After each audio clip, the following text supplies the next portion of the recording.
Hello everybody, welcome to our channel our health and wellness. So today we are going to discuss about friction. तो अब friction होता क्या है?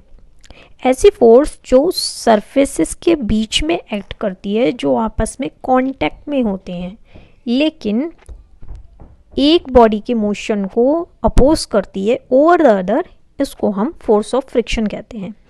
For example, अगर आप bicycle को पेडल कर रहे हैं और धीरे धीरे वो स्लो डाउन हो जाती है जब आप उसको स्टॉप करते हैं और फाइनली रेस्ट पर आ जाती है. तो साइकिल रेस्ट पर कैसे आई? फोर्स ऑफ फ्रिक्शन की वजह से आई. फोर्स ऑफ फ्रिक्शन किसके बीच में एक्ट कर रहा है? जो आपके व्हील्स ऑफ बाइसिकल हैं उनकी सरफेस और सरफेस ऑफ ग्राउंड के बीच में. दूसरा एग्जांपल हो जाता है, अब अगर आपकी एक बॉल ग्राउंड के अलोंग रोल कर रही है और धीरे धीरे स्लो डाउन हो जाती है, फाइनली रेस्ट पर आ जाती है, तो अब यहाँ पर फोर्स ऑफ फ्रिक्शन कहाँ पर एक्ट कर रहा है? ये एक्ट कर रहा है between the surface of the wall and the surface of the ground.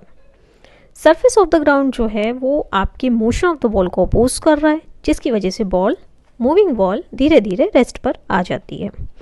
अब हम जानेंगे कॉजेज ऑफ फ्रिक्शन, किस वजह से फ्रिक्शन एक्ट करता है. तो अगर आपके पास एक सैंड पेपर है और आपने उसको दूसरे सैंड के पेपर के ऊपर रख दिया, दोनों आपस में, जो दोनों की रफ सरफेसेस हैं उनको आपस में रख दिया, तो और अगर आप सैंड पेपर को मूव करना चाहेंगे तो वो मूवमेंट स्मूथ नहीं होती है. एक फ्रिक्शन फोर्स एक्ट करती है, क्योंकि होता क्या है, दोनों की ही सरफेस रफ होती हैं और वो आपस में इंटरलॉक हो जाती हैं. इनफैक्ट हर सॉलिड ऑब्जेक्ट की एक रफ सरफेस होती है. अब ये डिपेंड करता है कि ज़्यादा रफ है या कम रफ है. कुछ सरफेसेस ज़्यादा रफ होती हैं जो आप आसानी से फील भी कर सकते हैं, जैसे सैंड पेपर, लेकिन कुछ सरफेसेस स्मूथ भी होती हैं जिनको आप आसानी से देख नहीं सकते या फील नहीं कर सकते. तो अगर आपको कुछ सरफेसेस बहुत ज़्यादा स्मूथ लगती हैं तो और उनकी आप रफनेस देखना चाहते हैं, तो आप एक माइक्रोस्कोप की हेल्प से ही देख सकते हैं.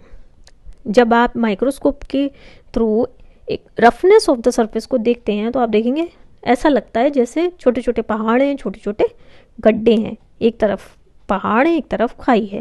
इस तरह की सरफेस आपको महसूस होती है.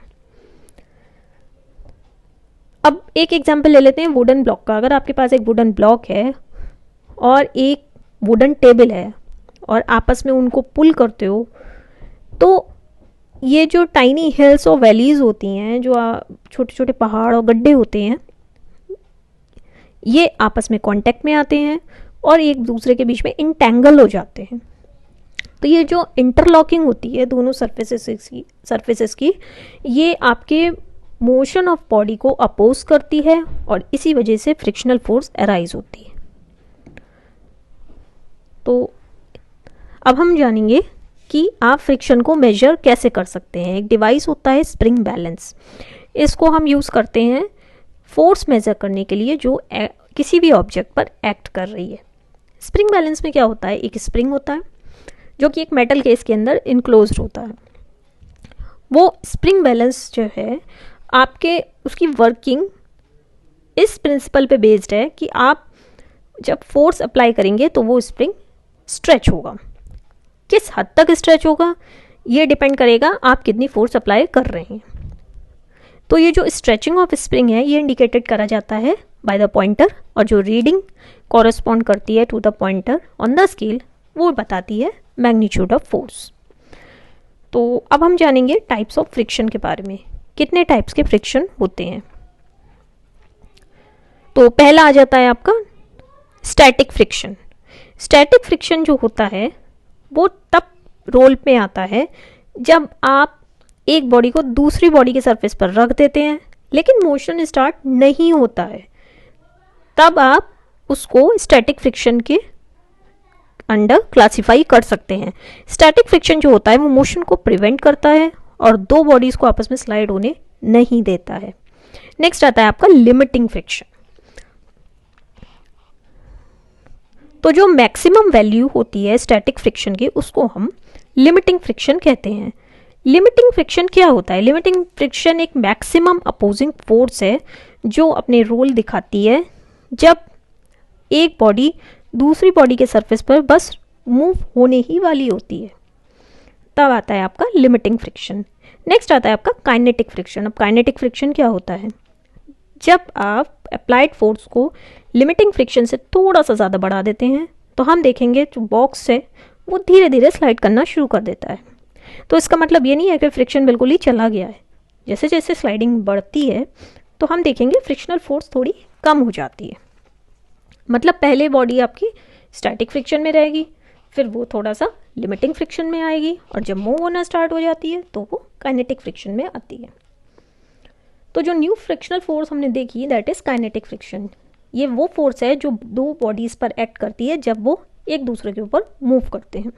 तो दो तरह के काइनेटिक फ्रिक्शन हो जाते हैं, one is sliding friction and another one is rolling friction. Sliding friction क्या होता है?